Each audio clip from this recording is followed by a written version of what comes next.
It's a strange thing, learning that the people who gave you life would have no problem taking it away, piece by piece, until nothing is left but a ghost in a story they tell about a daughter they once had. For me, that lesson didn't come as a slow, dawning realization.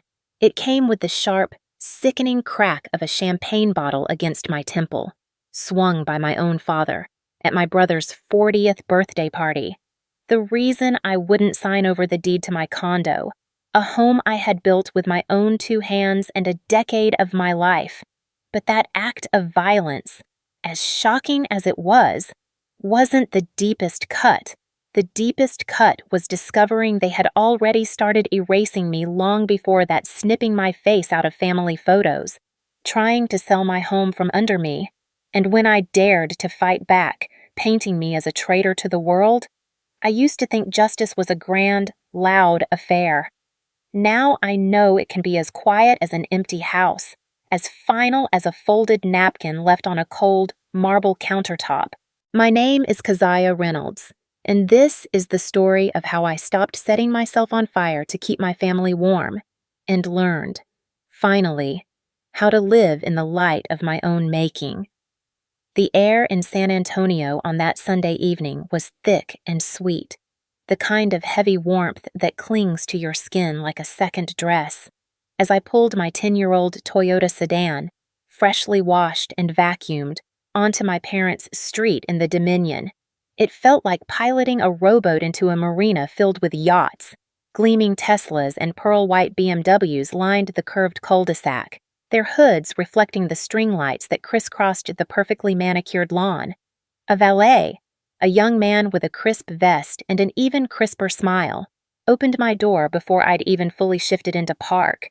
He didn't so much as blink at my humble car, a professional courtesy that somehow made its presence feel even more conspicuous. I stepped out, smoothing the front of my simple navy dress. It was a classic sheath, no designer label, no flashy hardware.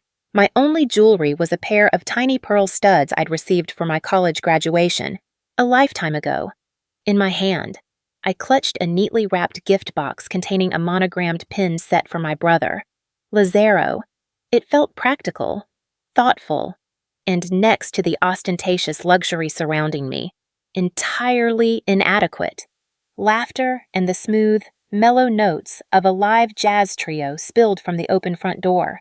The house had been transformed, the scent of cedar-planked salmon and something floral gardenias, probably, flown in for the occasion, wafted through the air. My brother, the golden boy, the brightest star in the Reynolds family galaxy, was turning 40, and the celebration was grander than most weddings. Just inside the foyer, another young man stood at a podium holding a guest list on a clipboard. He offered a polite, practiced smile. Name, please. Keziah Reynolds, I said, adjusting the gift bag in my hand. My voice sounded small in the large, echoing space. He scanned the sheet, his finger tracing a column of neatly printed names. He paused, his brow furrowing slightly. He murmured, more to himself than to me. He scanned it again. Ah, here we are. You're listed as a +1 under the Reynolds family block. I blinked. The music, the laughter, the clinking of glasses, it all seemed to fade into a low hum. I'm sorry. What? He turned the clipboard around so I could see. There it was, a carefully printed chart. At the top, in a bold, elegant font, Reynolds family. Below it, an indented list of individual names, Lazaro and Thessaly Reynolds, Orville and Delora Reynolds, Cousin Maxine and family. And then, at the very bottom of the block, in a smaller standard font, were the words, +1 guest of family. A hot flush crawled up my neck. I was not a guest. This was my family. This was the house I'd spent holidays in. The house where I'd bandaged my own scraped knees as a child because my mother, Delora, was busy planning a charity luncheon. But on this piece of paper, in the formal ledger of my family's life, I was an addendum, an afterthought. I forced a smile, the muscles in my cheeks feeling stiff and unnatural. Guess I'm the lucky +1, I said, my voice a little too bright. The young man looked unsure, his professional composure cracking for a moment. He sensed the awkwardness. I can handwrite you a proper name tag, if you'd like. Ma'am. It's fine, I said quickly, maybe too quickly. Really, this is perfect. He handed me the generic tag. It just said, guest, in neat block letters. I pinned it to my dress, right over my heart. The pin pulled at the delicate fabric, creating a small, puckered dimple. It felt strangely appropriate. I was a disruption to the smooth, seamless facade. I moved through the house, a ghost at the feast. Geese. I offered quiet hellos that were mostly ignored, nods to faces I vaguely recognized from my parents' country club. I was an orbiting moon, caught in their gravitational pull, but never quite part of their world. The doors to the grand ballroom were thrown wide open. Crystal chandeliers, each one bigger than my dining table, dangled from the ceiling like frozen constellations, casting a fractured, diamond-like light across dozens of tables draped in ivory silk. I scanned the seating chart, a large, ornate board near the entrance. My name wasn't listed alphabetically. I found it, finally, under table 18. I walked toward it, my low heels tapping a soft, lonely rhythm against the polished marble floor. Table 18 was tucked away in the back, almost entirely obscured by a thick, marble-clad pillar. It was positioned right next to the swinging doors of the kitchen, a constant flurry of activity as servers bustled in and out with trays of food and towers of empty plates. The clatter of dishes and the occasional muffled shout of hot plate coming through was the soundtrack to my corner of the party. My place setting was askew. The silverware was slightly crooked, as if it had been set down in a hurry. The napkin, folded into what was meant to be an elegant swan, had gone limp, its long neck drooped forward, its head resting on the plate as if it had given up on the evening before it had even begun. I reached out to adjust it, to give it some life, but paused. The paper-thin wing of the swan fluttered weakly as the kitchen door swung open, sending a gust of air my way. It felt like a surrender. I sat down and took a slow, deep breath, the air tasting of expensive perfume and cooked fish. From my vantage point, I could barely see the head table where my family sat, but I could hear everything. The raucous laughter, the clinking glasses of endless toasts, the festive pop of another champagne cork being freed. Lazaro was being celebrated from every direction. "To our golden boy!" A man with a booming voice shouted from a nearby table. A woman in glittering stilettos, a friend of my mother's, leaned over to kiss his cheek, leaving a faint smear of pink lipstick. Delora, my mother, stood beside him, beaming with the practiced grace of a political hostess. She looked magnificent in a sequined silver gown that caught the light with every move. "This is our son," she repeated, her voice carrying across the room as she introduced him to different circles of guests. He just made regional VP at his architecture firm. In 4 years, can you believe it? Isn't that something? No one noticed me. My father, Orville, did glance my way once. He caught my eye from across the crowded room, his gaze sweeping past me without stopping. He offered a slow, almost imperceptible nod. It wasn't a greeting. It was an acknowledgement of my physical presence in the room. Nothing more. Then he turned back to his business partner, a hand clapping the man's shoulder, a hearty laugh erupting from his chest. I picked up my water glass, the crystal cold and heavy in my hand, and took a slow sip. The chill of it was a small, sharp anchor in a sea of opulent indifference. My hand brushed against the napkin again, that sad, crumpled swan. A lonely, forgotten creature on a bed of fine china. Maybe they had just forgotten to list me properly on the guest list. Maybe the seating chart had a typo. Maybe this was all just a series of unfortunate, careless mistakes. Or maybe, just maybe, I was never meant to be seen here.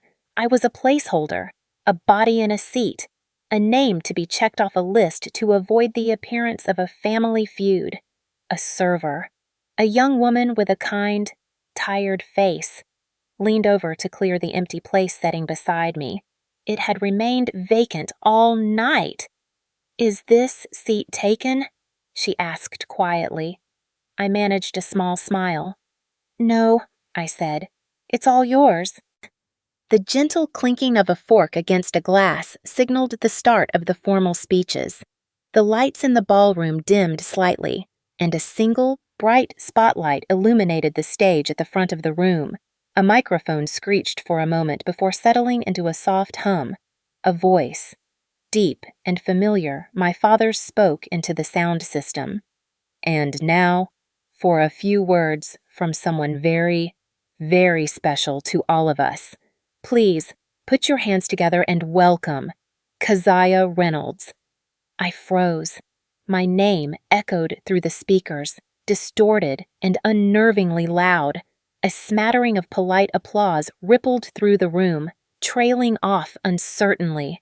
I stood up, my legs feeling unsteady. I was confused, my mind racing. I hadn't prepared anything. No one had told me I would be speaking. Why was I being called to the stage as I made the long walk toward the front, my heels clicking a frantic rhythm in time with my racing pulse?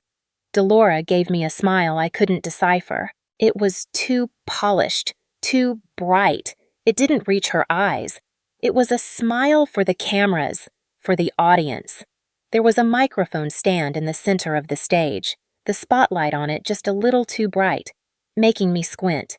I shaded my eyes, scanning the room for some clue, some context. Lazaro gave me a quick nod from the head table, but his eyes darted away almost immediately. His new wife, the Sally, had her hand resting perfectly on his arm, her expression a mask of serene elegance. My father sat with one arm draped casually behind my mother's chair, a grin on his face. He looked like a man watching a show whose ending he already knew and thoroughly enjoyed. I reached the microphone, my palms sweating. I waited, expecting someone to hand me a note card, a script, anything. Nothing came. Then, the large screen behind me lit up. A video montage began to roll. It started with a grainy photo of Lazaro as a little boy in a Little League uniform, holding a baseball bat that was bigger than he was. Then, a picture from his middle school science fair, him proudly pointing to a lopsided cardboard volcano. High school graduation, cap askew. His college internship, shaking hands with the mayor. Then, blueprints. His first architectural project, a sleek, modern house that had won some local award. Narration began. It was my mother's voice, smooth as silk. From the very beginning, Lazaro was destined for greatness. He was the light in every room, our foundation, our pride. Then Orville's voice chimed in, deep and resonant. "We always knew he had that spark, the kind of brilliance you can't teach. It's just born in you." My jaw tightened. I watched the video in silence, my hands clasped tightly in front of me. A small, fixed smile plastered on my face because the alternative, letting my true feelings show, would only give them a reason to call me overly sensitive or dramatic. Not once did the video mention the $75,000 loan I had wired Lazaro from my own savings to help him through his startup years, a loan he never paid back. There was no mention of the countless weekends I'd spent helping him rebuild client presentations when his software crashed, or the night I slept on the cold, hard floor of his half-built showroom to make sure the carpet installers didn't bail on the job the next morning. There was no trace of me in this carefully curated history. They had edited me out of my own brother's life for the sake of a better story. The video ended with a splash of gold cursive letters against a black screen, a legacy in the making. The room erupted in applause, polite but warm. I nodded faintly, my smile feeling like a crack in a porcelain doll's face, and turned back toward the microphone. Delora rose from her seat, still clapping as she approached the stage. "And now," she said brightly, her voice amplified by the speakers, A few words from the ever-thoughtful little sister. I blinked. So that's what this was. A staged, impromptu speech. A performance they hadn't bothered to rehearse me for. I glanced down at my simple dress, suddenly feeling underdressed and exposed. My hands were slick with sweat. I leaned into the microphone, my heart pounding against my ribs. It's a beautiful night, I began, my voice trembling slightly. And Lazaro, you know you've always had a gift for making any room light up around you. That's when she did it. Delora cut me off, letting out a light, tinkling laugh, as if we were all in on the most wonderful, spontaneous joke. Oh, honey, tell them, she said, her eyes sparkling under the stage lights. Tell everyone about the wonderful gift you have for him. Wouldn't it be just perfect if you handed him the key to your condo tonight? The room stilled. It wasn't the kind of silence that descends naturally after a loud noise. It was the sound of the air being sucked out of a room all at once. Someone in the back coughed. I heard the distinct click of a phone camera. My throat went bone dry. I looked at her, at my own mother, trying to understand if she had genuinely lost her mind or if this was some kind of elaborate, cruel test. What? I asked quietly, not into the microphone, but just to her. She kept smiling, her bright red lipstick a slash of color against her pale skin. You know the place in Austin, that lovely 2-bedroom condo you've got. You're always traveling for work, and Lazaro and Thessaly are newlyweds.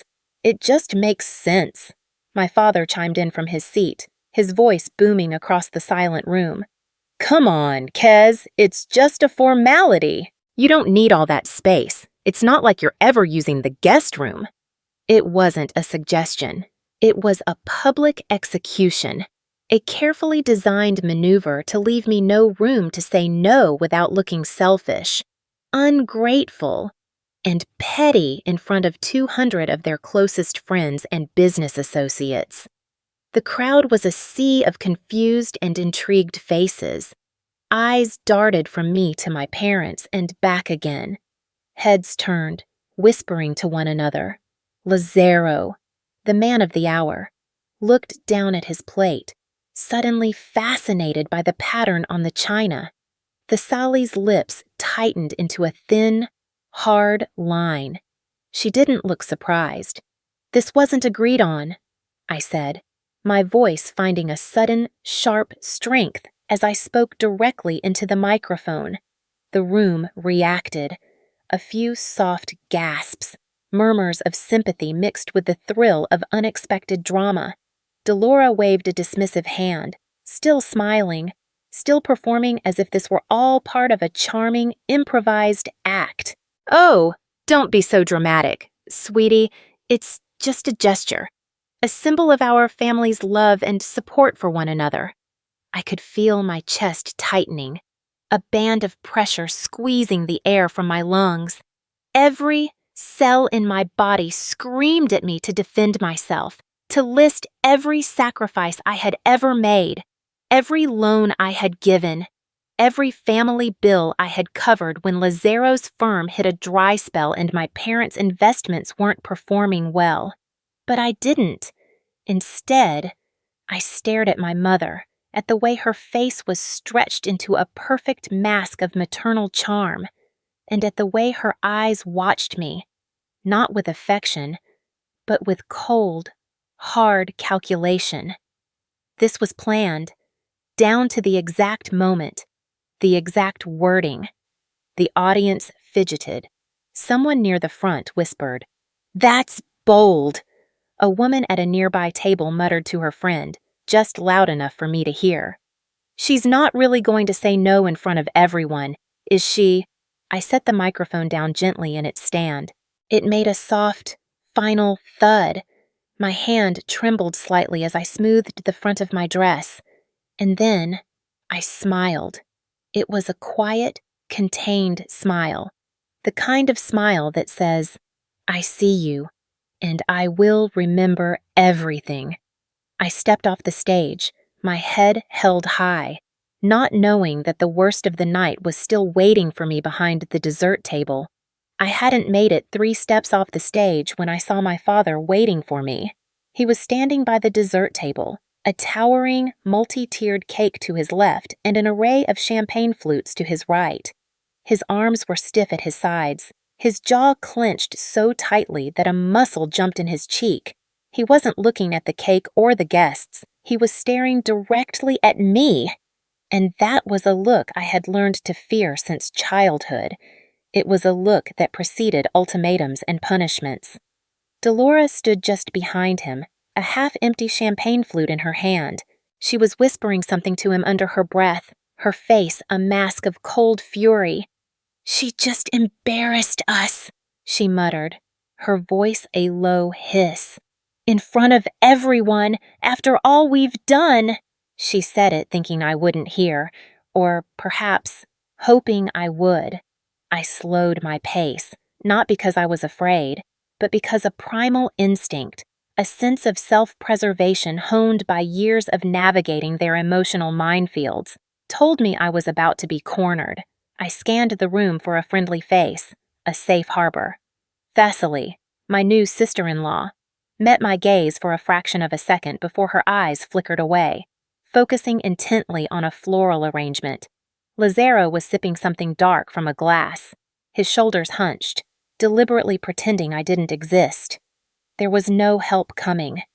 The white marble floor beneath my heels was pristine, so polished that my own reflection felt like a distorted, unfamiliar stranger.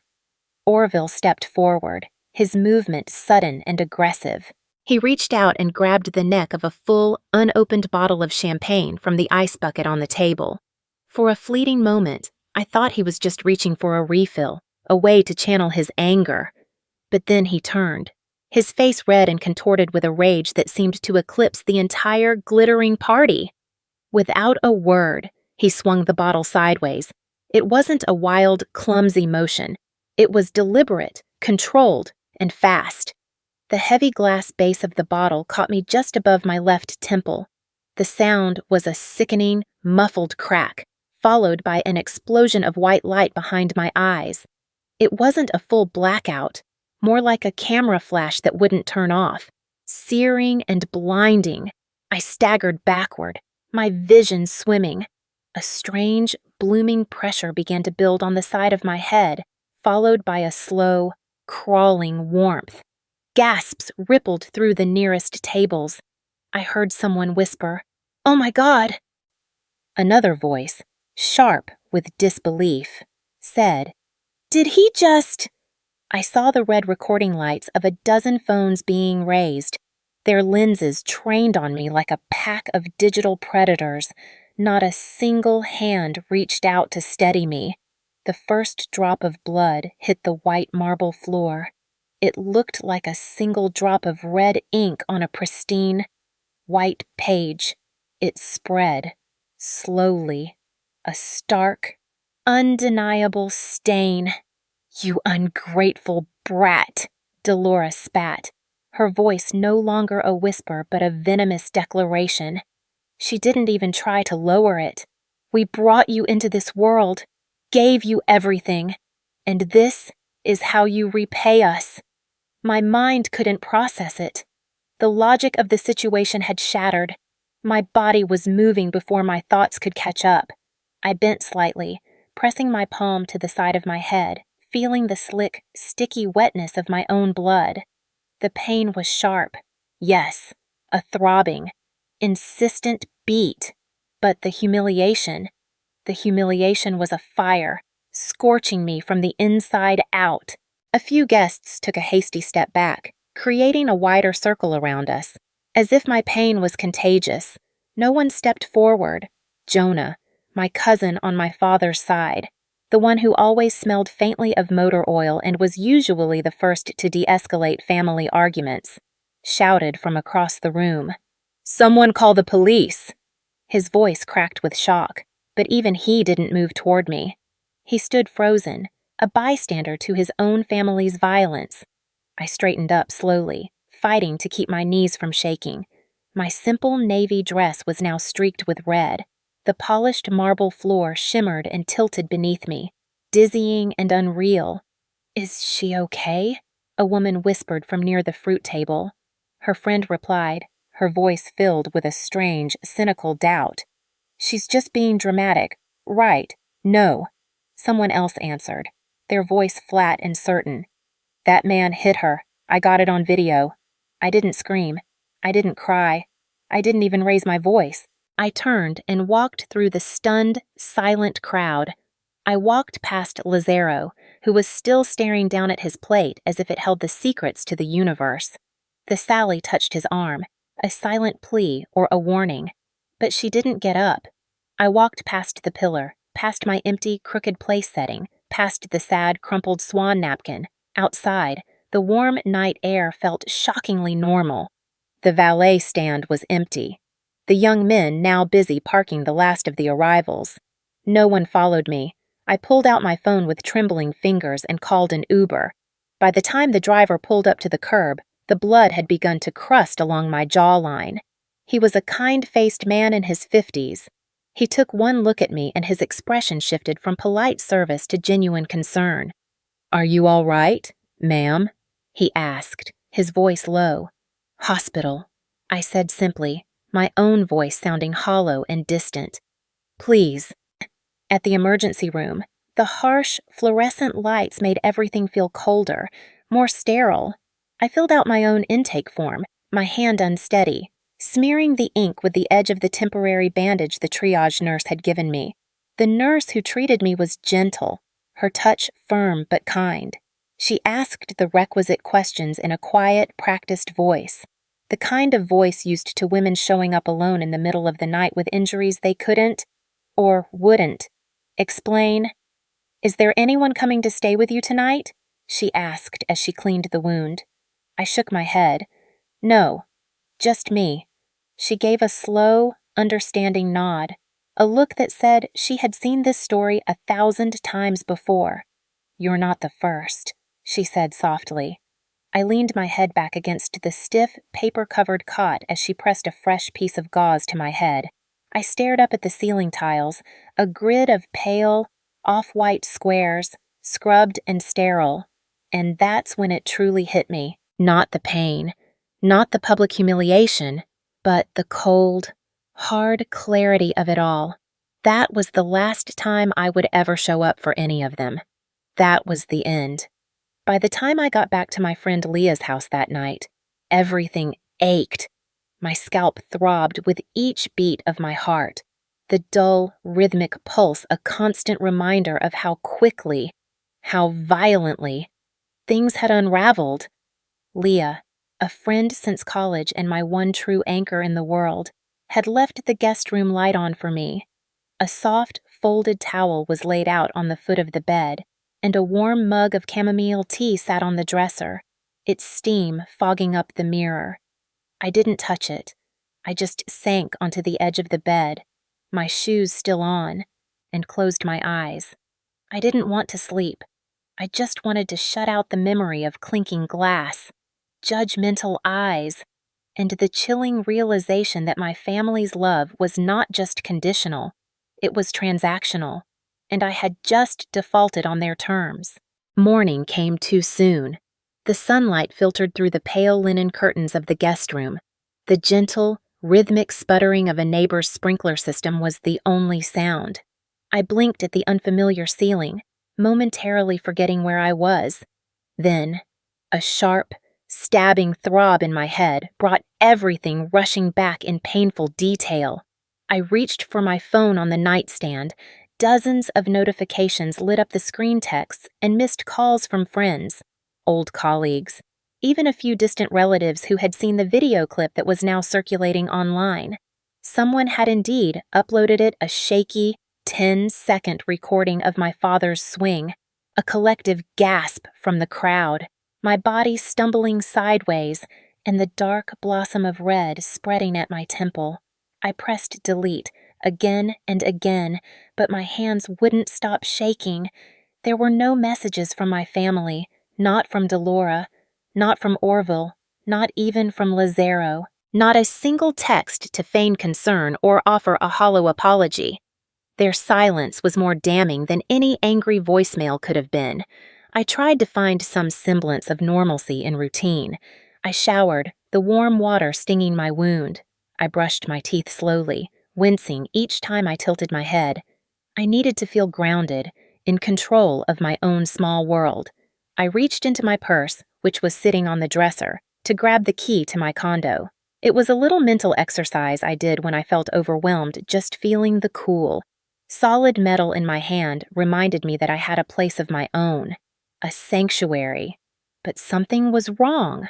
My wallet was there, my phone, lip balm, a handful of crumpled receipts, even the half-eaten protein bar I'd forgotten about last week. But not my spare condo key, the one I always kept clipped to the small, zippered pocket on the side. I emptied the entire contents of the bag onto the bed, piece by piece. My hands sifted through the clutter. Nothing. That's when a cold dread, sharp and specific, washed over me. I remembered, a week ago, after a tense family dinner at a restaurant in Westlake. Orville had scooped up my purse from the table by mistake. He'd claimed he thought it was my mother's. They look so similar, he'd shrugged, handing it back with a sheepish, apologetic grin. I hadn't thought twice about it at the time. It was a simple, plausible mistake. Until now. The vibration of an incoming call startled me. It was an unknown number. I answered, more out of a dazed instinct than any real curiosity. "Hi, is this Miss Keziah Reynolds?" A cheerful, professional voice asked. "Yes, this is she." "Hi, Miss Reynolds. This is Jeanette from HomeQuest Realty. I'm just calling to confirm our 200 p.m. appointment for the walkthrough at your condo today. We can meet at the entrance, unless you'd prefer we use the lockbox." My stomach dropped. The air left my lungs in a silent whoosh. I didn't schedule a walkthrough," I said, my voice barely a whisper. "Oh," Jeanette sounded confused. I could hear the rustle of papers on her end. "Let me just check. Yes, it's scheduled right here under your name." A Mr. Orville Reynolds was listed as the co-signer on the listing agreement, but the account was set up under your property title. I couldn't breathe. My own father had not only stolen my key, but had listed my home for sale without my knowledge or consent. This wasn't just about getting the condo as a gift for Lazaro. This was a hostile takeover. There was a pause on the other end of the line. "Ma'am, would you like to cancel the showing?" Then, I hung up the phone without another word. For a long moment, all I could do was sit on the edge of the bed, my elbows on my knees, the phone clutched in one hand, my other hand gripping the soft bedsheet as if it could keep me from slipping into a freefall. They hadn't just tried to humiliate and assault me. They were actively trying to erase me, to liquidate my life, piece by piece. My numb shock slowly gave way to a cold, clear rage. I opened my laptop, my fingers moving with a new, determined purpose. The cursor on the blank screen blinked expectantly, like it was daring me to act. I opened a new email and typed in the address of a lawyer Leah had recommended, a woman known for handling contentious family disputes. To Marlowe, Steinberg@lawfirm.com. Subject: urgent legal matter, property theft. Dear Ms. Steinberg, my name is Keziah Reynolds. We were briefly introduced last fall by Leah Vance at a networking brunch. I am hoping you might remember me. I am writing to you under extremely urgent and distressing circumstances. I believe my parents are attempting to sell my home without my consent. I have just received a call from a realtor about a walkthrough at my property that I never scheduled. I also have reason to believe they have a key that I did not authorize them to have. I don't have hard proof in hand yet, but the situation is escalating quickly. Can we please talk as soon as possible? Sincerely, Keziah Reynolds. I hit send. Then, I grabbed my coat. By noon, I was standing outside my own condo in East Austin with a locksmith. The Texas sun beat down on the back of my neck, hot and unforgiving. The locksmith, a burly man in grease-stained coveralls, nodded toward the doorknob. "Someone's definitely been in and out," he said, pointing to the lock with a small screwdriver. "The scratches around the keyhole are fresh. See that? It's like they had the right key but didn't know the exact placement. Fumbled with it a bit. Not a break-in. No signs of brute force. Just access. Familiar, casual access. The kind of access that made your skin crawl." "Can you change all the locks?" I asked, my voice flat. "Absolutely," he replied. "Want me to add a heavy-duty deadbolt, too, for good measure?" I nodded. As he got to work, the screech and whir of his drill echoing in the quiet hallway, I leaned against the wall, my eyes fixed on those fine, almost invisible scratches around the handle. They were a testament to my family's quiet, insidious betrayal. I didn't sleep much that night. The locksmith had left around 8:00 p.m., and I sat on my couch in the dark, the air still thick with the metallic scent of freshly cut keys and lubricant. I reheated some leftover soup but barely touched it. I tossed and turned for hours, my mind replaying every conversation, every condescending smile, every lie. When morning finally broke, my phone buzzed softly on the kitchen counter. A new email. It was from Delora. The subject line read, "Let's talk. Keziah, we love you. This has all gone far enough.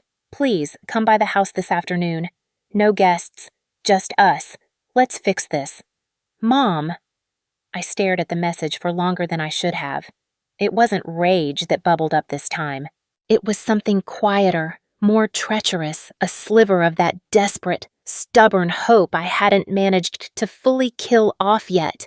The hope that maybe, just maybe, this was all a terrible misunderstanding.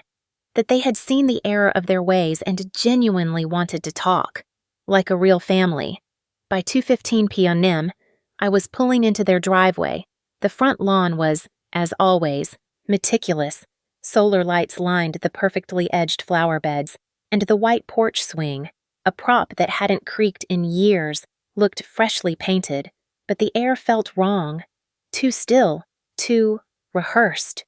Delora opened the front door before I even had a chance to knock, her arms already outstretched, as if she had sensed my arrival and my hesitation.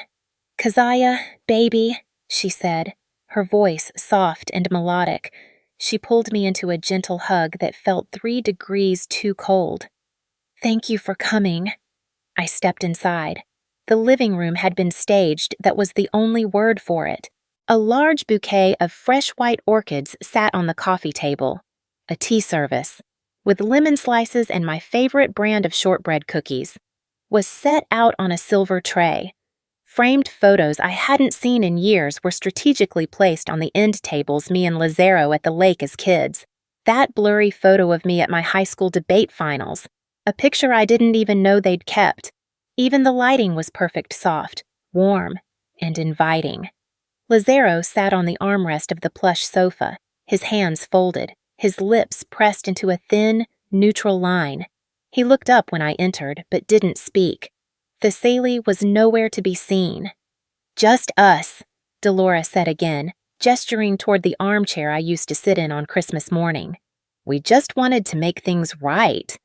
I didn't sit down. Orville emerged from the hallway, carrying a thick manila envelope. He gave me a look I couldn't quite read, somewhere between calm and smug. "We've been thinking," he said, his voice smooth and reasonable, "about how to keep things fair and clear from now on. We don't want any more misunderstandings. So, we drafted something." He offered the envelope to me as if it were a peace offering. A white flag. "What is it?" I asked, though a cold, hard knot of certainty was already forming in my stomach. "Just something to help define our family's boundaries," he replied, his tone placating. "You know, so no one gets hurt again." I opened the envelope slowly. The paper inside was thick, formal, legal.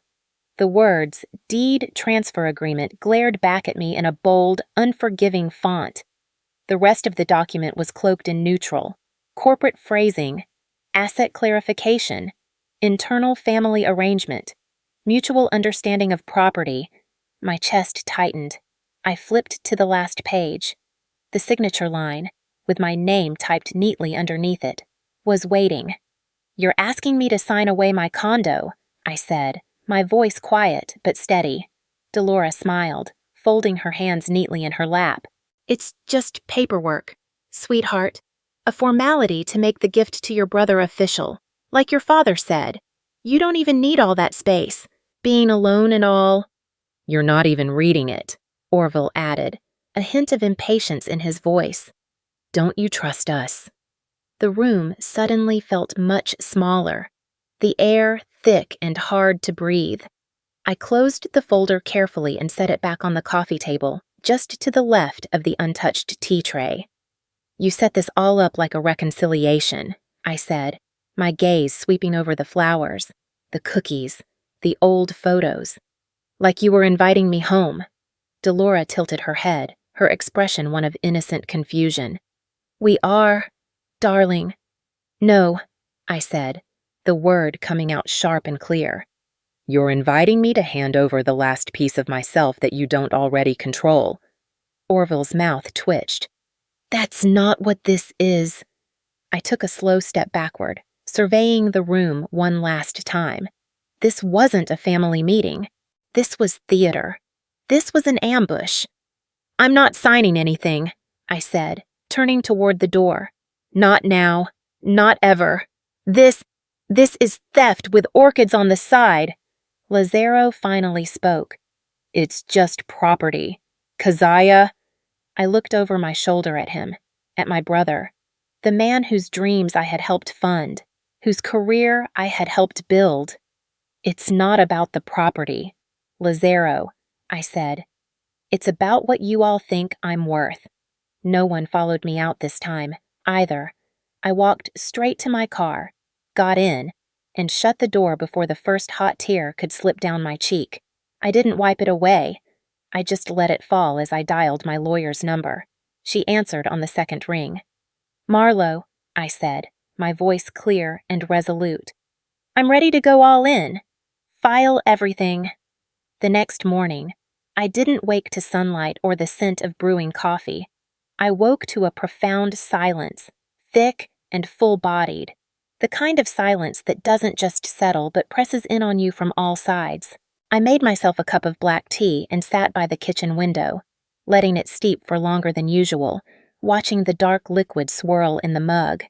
The condensation on the glass blurred the view of the world outside, as if trying to spare me the sharp, unforgiving outlines of a reality that had shifted beneath my feet overnight. At 9:32 a.m., I parked my car in the garage beneath Marlowe Steinberg's downtown office building. The city was already humming with its usual morning energy. But inside the cool, quiet lobby of the law firm, it was still and silent. Marlowe met me in the conference room with a nod and a folder already open on the polished table. "I reviewed everything last night," she said, her voice calm and direct. She gestured for me to sit. "They've certainly left a messy trail, but there's good news. In fact, there's very good news." She slid a document across the table toward me. "You still hold the deed, free and clear, to the house they are currently living in." I blinked, processing her words. "Are you sure?" She flipped to the second page of the document and tapped a signature line with the tip of her pen. "You bought it for them back in 2010, remember? It was a foreclosure rescue. Your father's business had taken a hit, and they were about to lose the house. You purchased it, and the deed was put in your name." "I remember," I murmured. "I just assumed they transferred it back at some point." "They never did," Marlowe said. "They've been living there for over a decade on assumption and memory. Legally, Keziah, that house is yours." I leaned back in the plush leather chair, letting the information settle over me, not like a shockwave, but like a slow, spreading warmth. I had given them a lifeline, a home, a foundation, and they had tried to turn it into a noose to hang me with. Marlowe looked at me, her expression unreadable. She was offering me a choice without speaking a word. She pushed a pen across the table. I picked it up, back at my condo. I didn't feel a sense of triumph or a thirst for revenge. I just felt a quiet, clear sense of direction. I had already given them so much of my life through raw, untamed emotion. This would be different. This would be surgical, quiet, and final. Marlowe filed the formal notice to vacate that same afternoon. We didn't send them a warning text. There were no dramatic phone calls, no shouting matches in parking lots, no staged interventions with tearful extended family members clapping and crying like a live studio audience. This wasn't a television show. This was real life, and in real life, justice often arrives quietly, in a sealed manila envelope. 3 days later, a sheriff's deputy delivered the official eviction order to their front door. I didn't see it happen in person. I didn't need to. Lazaro, ever the online documentarian of his own life's milestones and perceived injustices, captured the moment on his home security camera and uploaded the grainy footage to our extended family's group chat. A desperate digital cry for help. The video showed Orville opening the front door in a wrinkled, silk bathrobe, a half-eaten piece of toast in his hand. He blinked at the uniformed officer on his porch, as if he had woken up in someone else's life. Delora appeared behind him, her hair perfectly coiffed even at this early hour, a porcelain teacup frozen mid-sip on its way to her lips. The officer handed Orville the sealed envelope and spoke, his words too soft for the camera's microphone to catch. But their reactions needed no audio. Delora's body went rigid. Orville snatched the paper from the officer's hand, tore it open, skimmed the contents, and then slapped it against the wall with a frustrated roar. The video cut off just as Delora began to shout something, her face contorted in a mask of disbelief and rage. I watched the clip once, then once more. Then I closed the app. That night, I sat in my condo with the lights off, sipping chamomile tea with a spoonful of honey. My phone was on the counter, face down, the screen black. There was no music, no Netflix, just the profound, peaceful quiet. The world outside continued its relentless motion. Cars rushed past on the street below. A dog barked in the distance, and someone played a mournful jazz tune on a balcony a block away. But inside my home, time felt still. I didn't cry. I didn't pace the floor. I didn't raise a glass to the air in a toast to my victory. I just sat there and breathed, in and out, feeling the rise and fall of my own chest. Sometimes, justice doesn't look like standing victoriously over your vanquished enemies.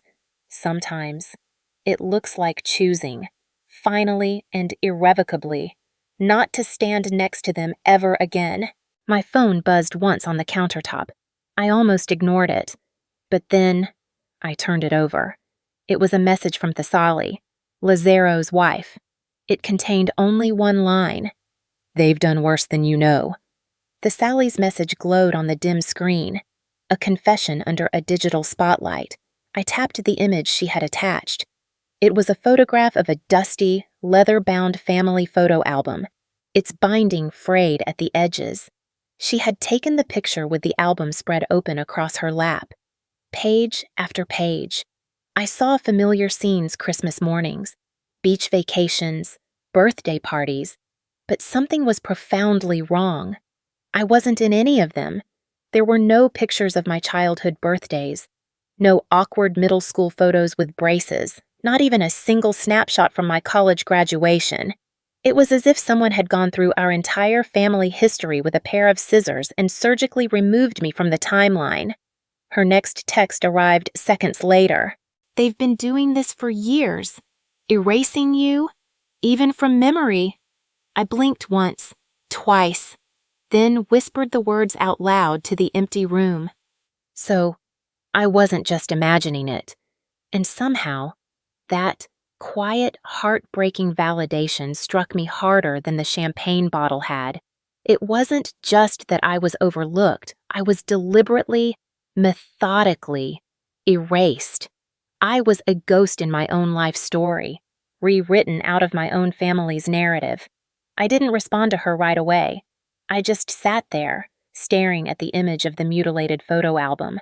letting the cold, hard truth sink into the soft tissue of my memories. Finally, I typed back, "Thank you for showing me what I always felt but could never prove." The next morning, I woke up with a strange and unfamiliar stillness, the kind of quiet you feel in the air right before a storm breaks. Not a storm outside, but one within. I don't know why I checked social media that morning. Perhaps, on some subconscious level, I already sensed the next attack was coming. Delora had posted a video. At first, I didn't even recognize the voice in it. But it was mine. It was a cleverly edited, clipped version of my disastrous toast at Lazaro's party. It wasn't the whole speech. It was just the part where my voice cracked, where I said, "This wasn't agreed on." This soundbite was spliced between images of Lazaro smiling with birthday balloons and pictures of me standing stiffly and awkwardly on the stage. The caption she had written was a masterpiece of manipulative victimhood. "We raised her with nothing but love. We never expected this kind of betrayal." A string of hashtags spilled out beneath it like spilled wine. How had family matters? Hashtag broken hearts. Daughter of a stranger. I didn't click on the comments, but the preview at the top said enough. Ungrateful. We need to hear the whole story. Some kids are just never satisfied. They weren't just rewriting the past anymore. They were actively building a whole new work of fiction, with me expertly cast as the villain. My hands were steady. That surprised me. I thought I would be shaking with rage again. Instead, I opened my laptop and went to my Dropbox account. I created a new public folder. I uploaded everything dated wire transfers from my bank account to theirs, the original deed to their house, email exchanges about the loan I had given Lazaro for his business, even a saved voicemail from my mother from a few years back, her voice sweet and pleading, asking if I could just cover the mortgage this one time, because they were a little short. I added no commentary, no emotional plea, no hashtags, no call to arms. I simply named the folder Truth, if you care to see it. Then, I shut the laptop. I didn't need to watch the folder go viral, or not. That wasn't the point. The point was, I didn't owe them my silence anymore. I made myself a cup of tea and sat in the kitchen with the blinds half drawn, letting the morning sun warm the back of my hand as I cupped the warm mug. For the first time in days, I didn't feel like I had to brace myself for the next blow. That afternoon, I found myself going through an old storage bin in my closet, one I hadn't touched in years. Tucked beneath a faded t-shirt from college was my own photo album, one I had made myself in high school, long before I knew they would someday try to erase me. I flipped through its pages slowly. There I was, with crooked teeth and a bad perm, in my band concert uniform, holding a clarinet, in that hideous floral prom dress I had begged my mother not to let me wear. Every picture was proof that I had existed, that I had belonged, if not to them, then at least to myself.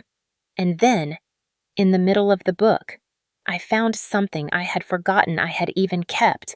It was a small, yellow sticky note, faded with age. It was in my dad's handwriting, from the time I had aced my first college economics paper. Kez, I knew you had it in you. Proud of you, kid. Dad. I didn't cry. I didn't smile. I just closed the album, slid it back into its dusty bin, and said to the empty kitchen, "You did love me once, but that doesn't excuse who you are now." That evening, I received a message from a name I hadn't seen in years, my Uncle Marvin, my mother's older brother. His text was simple and to the point. Saw the folder. It's about time someone told the truth. If you need a witness for anything, I'm here. I stared at the message for a long time. Maybe the glass house they had built didn't shatter all at once. Maybe it was breaking pane by pane, with each person who finally chose to look past the carefully constructed stories and see what was real. The next morning, I drove down the familiar road to my parents' to my house. I didn't listen to music, just the low hum of the tires on the asphalt and the occasional flicker of a streetlight. I didn't rush. There was nothing left to race toward and nothing left to avoid. By the time I pulled up, the moving truck was already there, parked diagonally across the driveway, its back door gaping open, waiting. The realtor Marlowe had hired stood by the gate, a clipboard in her hand, her expression brisk and professional as she nodded to the workers who were hauling the last of my parents' abandoned belongings out of the garage. What remained were the leftovers of a life, objects stripped of their meaning. I stepped out of my car and shut the door gently. I didn't need force anymore. That part of me had finally gone quiet. As I approached the front steps, the air felt heavier than it should have, thick with the weight of a place that once held the scent of holiday dinners and the sound of Sunday crossword puzzles being solved, of back-to-school photos taped to the fridge. Now, it held only the dull, flat echo of absence. Inside, the walls were bare, no photos, no paintings, not even the faint, ghostly outlines of dust left behind by picture frames. The light filtering through the blinds landed flatly on the empty floor, as if it were too tired to glow. I walked through the house slowly. I didn't need a tour. I knew every inch of it.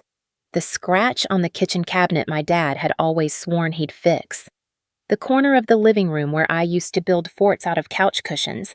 The chipped tile in the hallway bathroom that my mother had blamed on a clumsy contractor, but that I knew Lazaro had caused by dropping a heavy hairdryer. It was all still here, and yet it wasn't. Then I saw it. On the kitchen counter, a single sheet of paper was folded in half, with my name printed on it in a stiff, indifferent font, like a utility bill or a jury summons. I opened it with a flat palm, not expecting kindness. I wasn't wrong. The note inside contained only 6 words. This was never your home anyway. There was no signature. No last-ditch attempt at an apology, just one final, parting shot on a piece of standard printer paper. I folded the note once, then again, and tucked it into my coat pocket without reading it a second time. I didn't flinch. As I turned to leave, something made me pause at the hallway cabinet, a small wooden door tucked away beneath the stairs, the kind of storage space no one ever really used. On a whim, I hesitated, then opened it. A single, unmarked shoebox sat inside, covered in a fine layer of dust. I brought it to the kitchen island and lifted the lid slowly. Inside was a photograph. I was 8 years old, my hair in uneven pigtails, a front tooth conspicuously missing. I was holding a science fair trophy that was almost taller than I was. I'd forgotten all about that day. I had won first place for a homemade volcano that had actually erupted with a spectacular display of foam and vinegar. No one else was in the photo with me. I remember standing on the stage alone, clutching my prize. Behind that picture, folded as carefully as a pressed flower, was one of my swan-shaped napkins. It wasn't a replica. It was one of mine from that disastrous birthday party. The one that had been left crooked and forgotten on the table by the kitchen door. The same one I had straightened with shaking hands, trying to feel like I belonged. I didn't know what it meant that they had kept it. Maybe it meant nothing at all. Maybe it was a flicker of guilt. Maybe someone had simply meant to throw it out and had forgotten. But it was still here, and it was mine. I closed the lid of the box and held it to my chest for a moment. Just one. Then I stepped outside and handed the box to the realtor. "This stays with me," I said. She nodded without asking. Sometimes, people just know when a thing carries more weight than dust. As I walked to my car, I didn't look back. Not at the porch where they used to wave goodbye. Not at the roof I had once helped patch. Not even at the door they used to stand in every Thanksgiving. Their hands empty. I didn't need to. That night, back in my own condo, the lights were off. I sat in my kitchen with the shoebox beside me and the swan napkin resting in my lap, my fingers smoothing its soft, worn edges. My phone buzzed. It was a message from Marlowe. "The sale is final. The funds have been wired. You're free." I stared at the words for a long time, not because I didn't believe them, but because a part of me didn't quite remember what freedom was supposed to feel like. then, I looked down at the swan. The same folds, the same edges, the same paper. I whispered into the quiet, empty room. They gave me back everything by trying to take it all away. The morning light streamed through my condo windows, clean, calm, and unobstructed. I set the folded swan napkin gently at the center of my dining table. The soft, creased linen felt like a whisper from an older, more wounded version of myself, a quiet promise that had been kept, not by them, but by a me. For the first time, I wasn't waiting on a call, an apology, or for permission from someone else to feel peace. The silence didn't press on me anymore. It wrapped around me like a soft, warm shawl. Then, the envelope came. It was tucked into a pile of junk mail and bills. It was cream-colored and thick, my name handwritten in a familiar, elegant cursive across the front. I recognized Thessaly's handwriting before I even opened it. Inside was a baby shower invitation, formal and tasteful, and then, at the bottom, a quick, personal scrawl. "I'm so sorry. I didn't know how far they would go. You deserved better. Thessaly." There was no flourish, no excuses, just a simple acknowledgement. And with those few words, a weight I hadn't even realized I was still carrying lifted slightly. I stared at the card for a long while, not out of indecision, but out of quiet reflection. A part of me, the old, wounded part, wanted to tear it up, but another part, a wiser, more weathered part, knew the high cost of burning bridges just to watch the smoke rise. So, instead, I wrote a check to a local women's shelter. In the memo line, I wrote, "In honor of a new beginning," and I did not attend the shower. Some cycles don't need to end with a screaming confrontation. Some stories don't require a cleansing fire. Silence, when it is chosen, is its own quiet revolution. That evening, I cooked dinner for myself, a simple pasta dish with garlic, cherry tomatoes, and fresh thyme. I set 2 plates, not out of habit, but with intention. My friend, Amina, arrived 15 minutes later, her arms full. She had a bottle of red wine in one hand and a tiny potted orchid in the other. "You need more green in here," she said, setting the orchid on the windowsill as if she had always lived here.